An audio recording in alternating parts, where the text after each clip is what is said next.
Namun di ayat ini tidak dijelaskan Pak 4 nama bulan haram yang dimaksudkan. Konektivitas dari ayat ini adalah hadis Rawahul Muslim nomor 3197 dan hadis Rawahul Bukhari nomor 3197 dan hadis Rawahul Muslim nomor 1679. Rasulullah sallallahu alaihi wasallam bersabda, "Az-zamanu qad istadara ka hay'atihi yawma khalaqas samawati wal arda sabadusna asra syahram minha arba'atul hurum thalathatun mutawaliyat." 3 bulan berturut-turut, 1 bulan terpisah ibu. Dan ternyata Nabi berkata 4 bulan suci yang istimewa itu adalah Zulqa'dah, Zulhijjah, Muharram dan bulan Rajab. Makanya bulan haji terjadi di bulan Zulhijjah karena masuk bulan haram. Apa yang kita lakukan di bulan ini, perbanyak ibadah dan kebaikannya.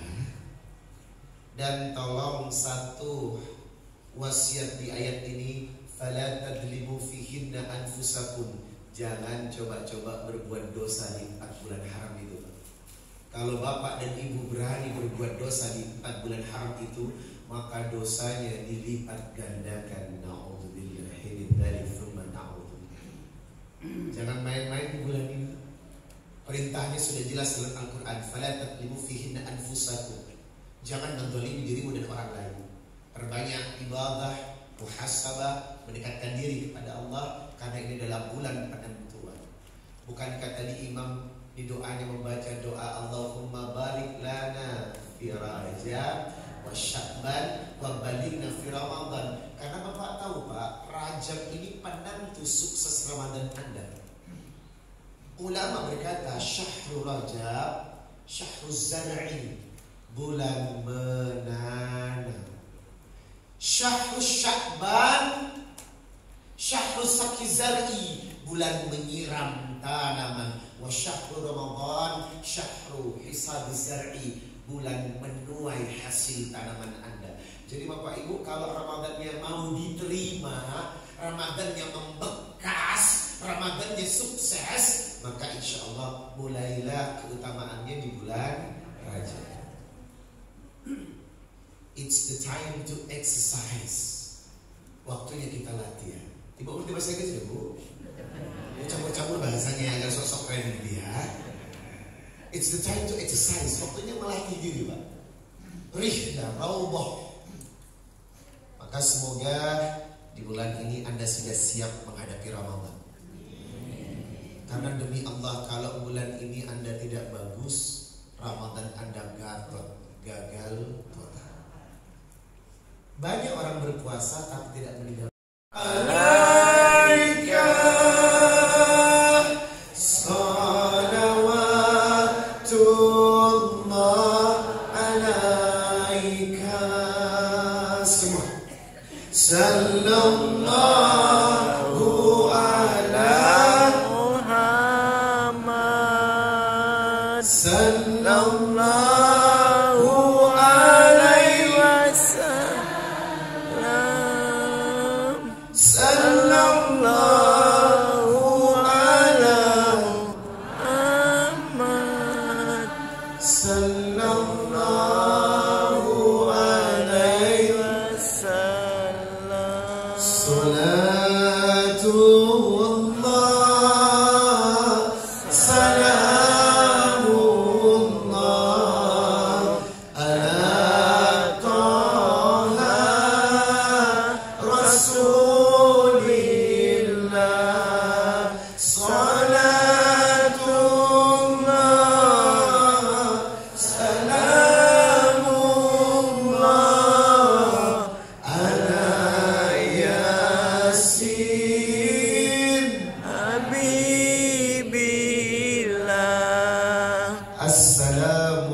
Makanya kalimatnya diawali dengan Subhanalladzi, Maha suci Allah.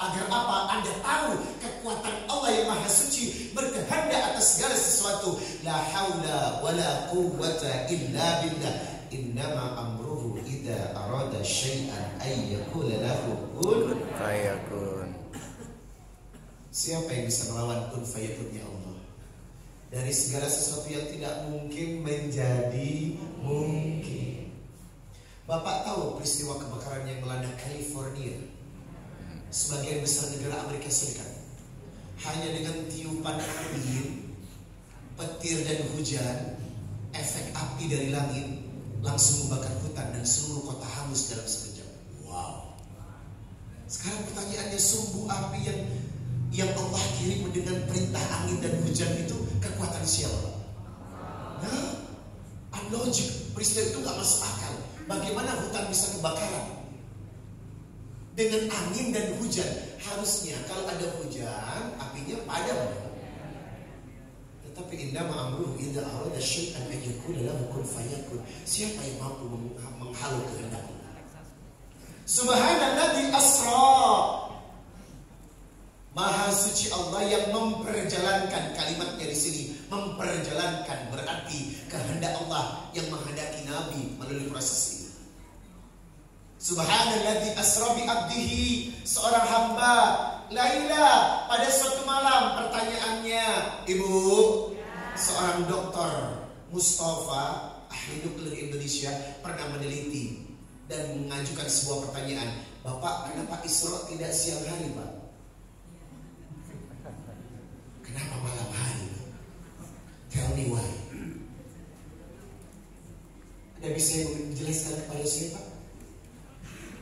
Ini diteliti loh, Pak. Subhanalladzi asra bi abdihi laila. Kenapa Isra dan Mi'raj pada malam hari, Pak? Bapak nggak mikir sejauh ini. Ibu, kenapa Ibu pakai sunscreen di siang hari?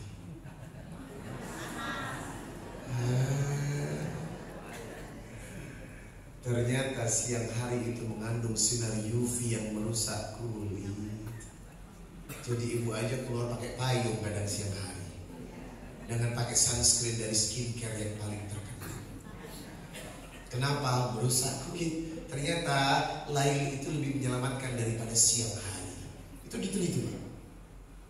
Dan apakah mungkin terbang dari Mekah ke Palestina dalam waktu tempo yang singkat? Dulu ditertawakan, sekarang bisa diterima akal. Ibu percaya nggak kalau saya berkata, Bu, besok saya berangkat ke Bali dari Jakarta cuma 1 jam 45 menit? Percaya? Kenapa? Mereka percaya karena saya naik pesawat, Pak. Sekarang Bapak bisa mengetahui teknologi manusia yang akal dan daya ciptanya Allah ciptakan bisa menerbangkan besi yang jaraknya Jakarta Bali seperti Makkah Palestina. Makkah dan Palestina jaraknya seperti Jakarta Bali, dan ternyata saat sekarang bisa ditempuh hanya dalam waktu 1 jam 45 menit dengan teknologi manusia. Sekarang akal dan otak kita Allah yang menciptakan, betul? Dan yang menerbangkan Rasulullah adalah teknologi dengan tunggangan yang bernama buraq. Wajahnya mirip kuda, lebih kecil daripada kuda, lebih besar daripada keledai, punya sayap kanan dan kirinya, dan sekali terbang cukup dengan kedipan mata Anda. Bapak kaget. Terlalu kecil soundnya. Jemaah yang dimuliakan Allah, teknologi buruk itu teknologinya Allah, Pak. Sedangkan otak dan daya cipta kita Allah yang menciptakan bisa menerbangkan besi. Tidak masuk akal besi bisa terbang, betul? Tetapi tidak heran kalau Bapak membaca surat Ar-Rahman ayat 33. Ya ma'syaral jinni wal insi in istata'tum min aqtaris samawati wal ardi fanfudhu. Kalau Anda bisa menembus langit dan bumi, kerjakan. La tanfuduna illa bisultan. Anda tidak akan bisa berkarya menembus langit dan bumi kecuali dengan sultan, kekuatan. Ternyata Amerika telah mampu menerbangkan astronotnya tiba di bulan pertama kali. Wow. Amerika bisa, Pak. Karena apa? Amerika pakai sultan, kaki ilmu. Terbang ke bumi dengan sultan. Sudah dijelaskan di ayat ini. La tarifuduna illa bisultan. Anda tidak akan bisa tembus langit dan bumi kecuali dengan sultan. Makanya akal dan otak dipakai. Nah sekarang pertanyaannya, daya cipta yang Allah ciptakan saja bisa menerbangkan manusia ke bulan, apalagi teknologinya Allah. Sampai di sini sebagian ahli nuklir dan fisikawan bisa menerima keberadaan Isra dan Mi'raj, terbangnya Nabi dari Makkah menuju Palestina. Yang menjadi PR terbang ke langit, Pak. Sampai hari ini tak bisa diterima akal. Karena kecepatan cahaya, Pak, dikalikan dan dirumuskan, Bu, sampai botak itu profesor kepalanya. Tak bisa menerjemahkan. Nah, kalau yang satu ini Anda jangan coba alladzina yu'minuna bil ghaib. Ternyata agama ini disandarkan pada sesuatu perkara yang bisa diterima akal dan sebagian pula tidak masuk akal. Tetapi kita punya iman, betul Bu? Ini yang membedakan kita dengan yang lainnya.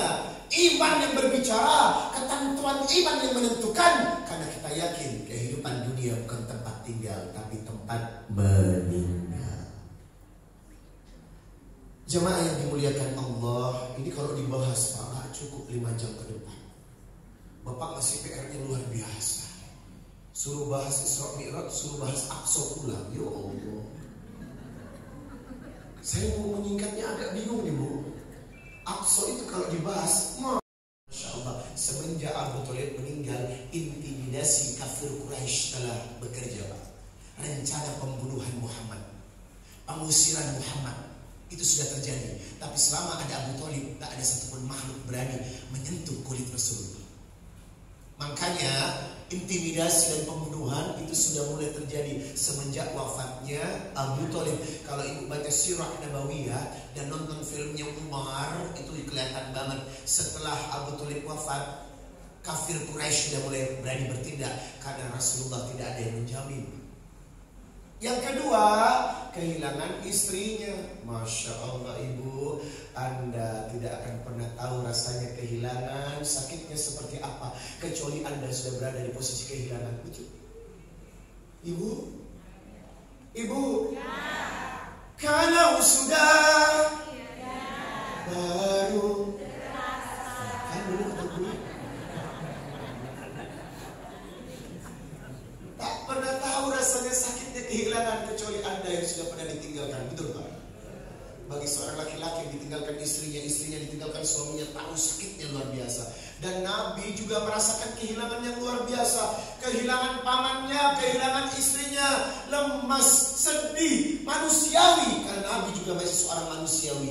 Healing diproses dengan hiburan yang menakjubkan dalam proses Isra dan Mi'raj, sehingga ketika Nabi bersandar di Ka'bah pada satu Isya, datanglah Jibril dalam bentuk aslinya. Dan hadis menceritakan Jibril itu kepalanya melewati bola dunia. Badan Jibril melewati bola dunia. Dan sayapnya Jibril 600 membentang dari ufuk langit ke ufuk yang lain. Berarti dalam kata lain, Jibril itu bentuk aslinya besar. Segitu besarnya Jibril, bagaimana yang menciptakan Jibril, Pak? Bagaimana yang menciptakan alam semesta? Pantas saja dalam agenda adzan salat, kalimat pertama yang dikeluarkan, Allahu Akbar, Allahu Akbar. Karena Allah memang maha besar. Jibril aja yang diciptakan sebesar itu, bagaimana zat yang menciptakan Jibril? Jibril datang dalam bentuk asli, ramas, sekali berkipas airnya turun seperti permata. Dan Nabi ini akan membunuh Dajjal di Babulut. Babulut itu satu daerah di Yerusalem, Pak. Sekarang daerah itu sudah ada, Babulut. Maka Dajjal akan dibunuh oleh Nabi ini di Babulut. Dan Nabi ini bernama Nabi Isa. Sampai hari ini masih hidup. Dan Nabi Isa berdua tinggal dengan sepupunya di langit kedua, yakni Nabi Yahya, putra dari Nabi Zakaria.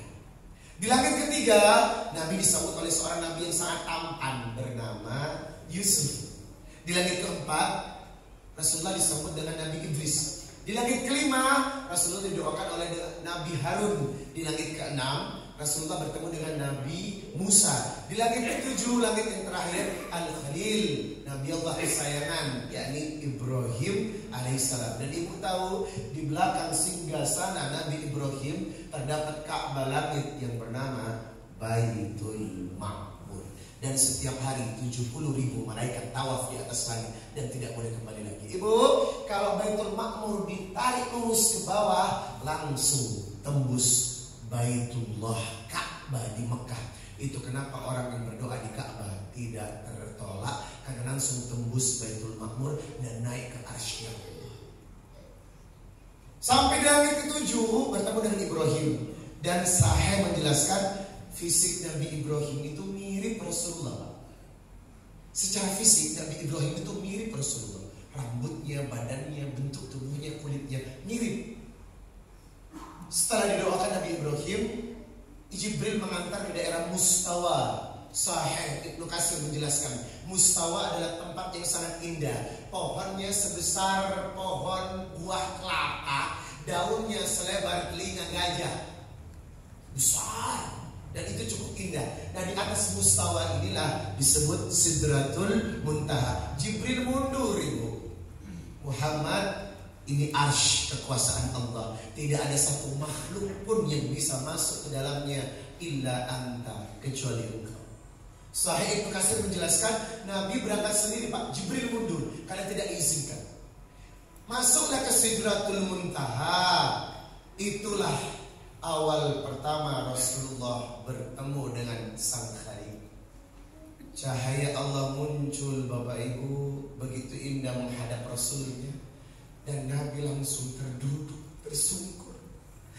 Nabi sambil menangis mengucapkan satu kalimat, At-tahiyatul mubarakatus salawatun taibatun lillah.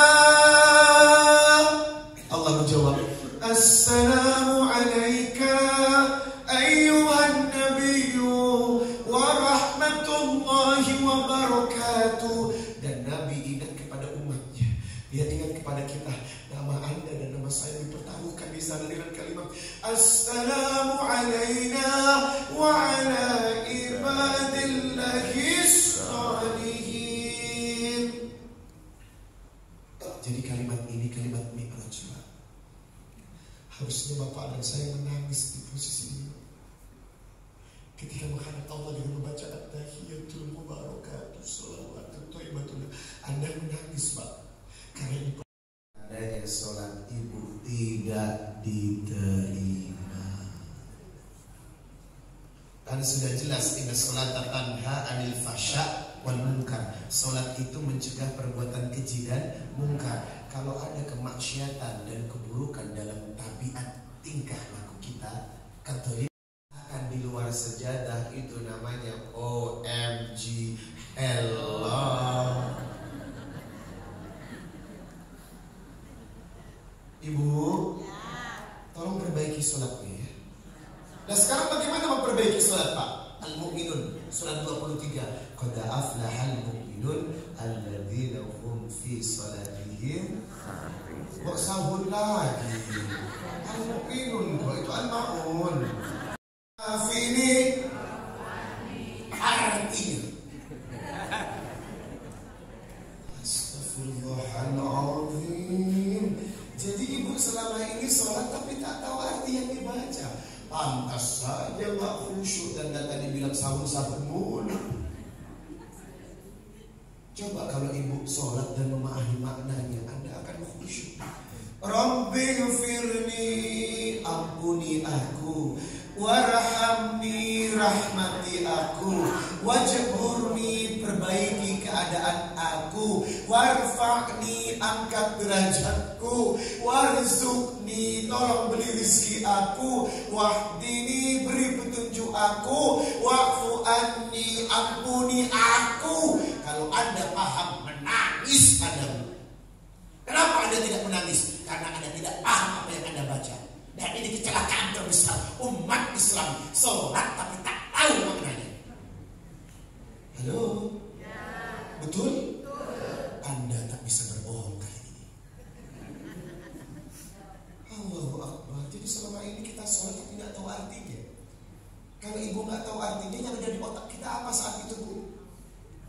kunci motor yang bergantung di sepeda motor. Pas lagi sholat, kemana kunci ini? Oh, ketinggalan di parkiran. Jemur baju saat musim hujan. Lagi sholat zuhur hujan, jemuran di belakang. Apa yang ada di pikiran kita? Astagfirullahaladzim. Kunci pertama yang harus diperbaiki khusyuk, dan cara khusyuk adalah harus tahu maknanya. Kalau Anda selama ini tak tahu makna apa yang dibaca dalam sholat, baik sendiri ataupun berjamaah, demi Allah Anda tidak akan khusyuk kepada Allah. Gue kembali lagi. Jamaah. Yang kedua surat An-Nisa 103, inna sholata kanat 'alal mu'minina kitaban mawquta. Salat itu harus tepat waktu, dan terutama untuk kaum laki-laki, Pak. Bapak-bapak itu ketika dengar adzan, Pak, fas'au ila dzikrillah, tinggalkan kesibukan Anda, wa darul bai', termasuk jual beli. Berarti toko-toko ini kalau ada adzan tutup tokonya, sholat dulu. Pertanyaannya, apakah kalau ada toko-toko sebelah ini tutup? Rela demi ciloknya. Coba Bapak buka surat Jumat ayat 9. Ya ayyuhalladzina amanu idza nudiya lis-sholati yaumil jum'ah fas'au ila dzikrillah. Segera berzikir. Hayya 'alas shalah.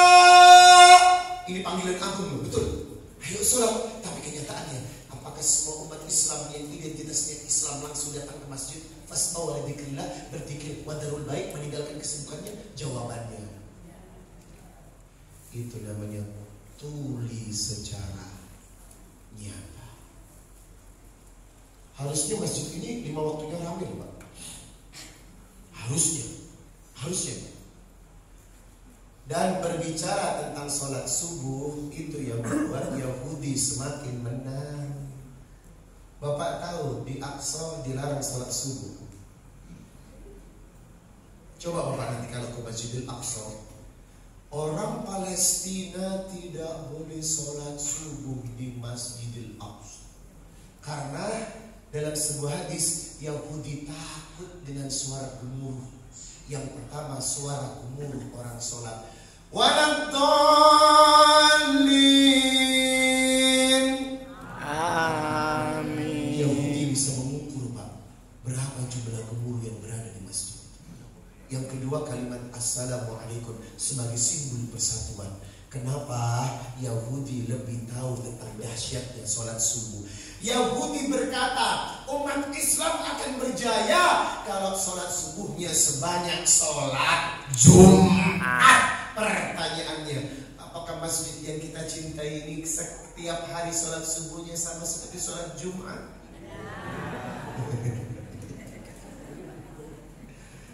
Jangan mimpi, Pak. Genjatan senjata terjadi, gak bakal. Sampai akhir kiamat pun intimidasi akan terus dilakukan. Yang diberkahi dan tanah dikumpulkan. Jadi besok kita dibangkitkan di mana, Pak? Palestina. Karena padang mahsyar itu di Palestina. Ardul Mansyar wa Ardul Mahsyar. Jadi kalau ada pertanyaan, setelah kita mati Bapak dibangkitkan di mana? Palestina. Ibu, sampai ketemu di Palestina. Ya, ketemu di Palestina ya. Insya Allah. Semoga hidup ini tidak kita sia-siakan. Amin. Ayo, mumpung masih ada waktu, berbekalah dengan kebaikan yang baik. Sholatlah dengan sholat yang baik. Amin. Dan segera berangkat umroh dan haji ke Baitullah. Amin. Agar kita merasakan atmosfer yang luar biasa. Amin. Dan jangan lupa ambil umroh plus ke Aqsa. Walaupun perdebatan terjadi, jangan sekarang karena uangnya masuk Israel. Tapi kalau nggak sekarang, kapan lagi ada kesempatan? Barakallahu fikum. Demikian yang bisa saya sampaikan.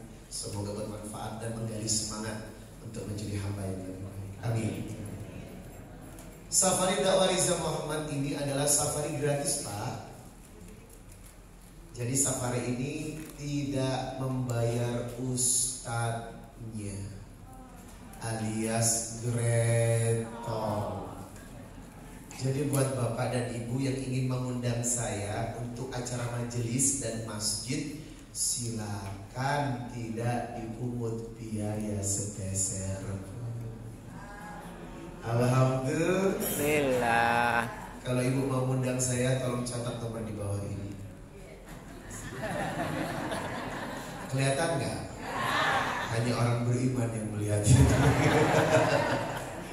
Bapak Ibu, apa tujuan kami? Kami punya program wakaf Al-Quran menebar kebaikan hingga pelosok negeri. Bapak Ibu, yayasan kami adalah membantu masjid dan pesantren yang membutuhkan Al-Quran. Bulan Februari kami akan kirim 5.000 eksemplar Quran ke Bali. Kemarin kita kirim 400 Quran ke Sumatera Selatan. Daerah-daerah terpencil banyak masjid yang Qurannya tidak layak dan tidak mampu untuk mensuplai Quran. Maka kami mensuplai gratis masjid dan pesantren yang membutuhkan. Dari mana dana suplainya? Dana wakaf. Apa itu wakaf? Sebagian rezeki yang disumbangkan oleh jamaah untuk disumbangkan kembali. Saya mengajak Bapak Ibu untuk ikut wakaf Al-Quran, karena Al-Quran ini akan langsung disumbangkan ke masjid dan pesantren. Insya Allah Ibu pahalanya mengalir karena Quran yang dibaca oleh ahli Quran. Amin. Dan kata Nabi Pak dalam hadis riwayat Ibnu Majah 242, inna mimma yulhaqul mu'min min amalihi wa hasanatihi ba'da mautihi. Ya, antriannya aja.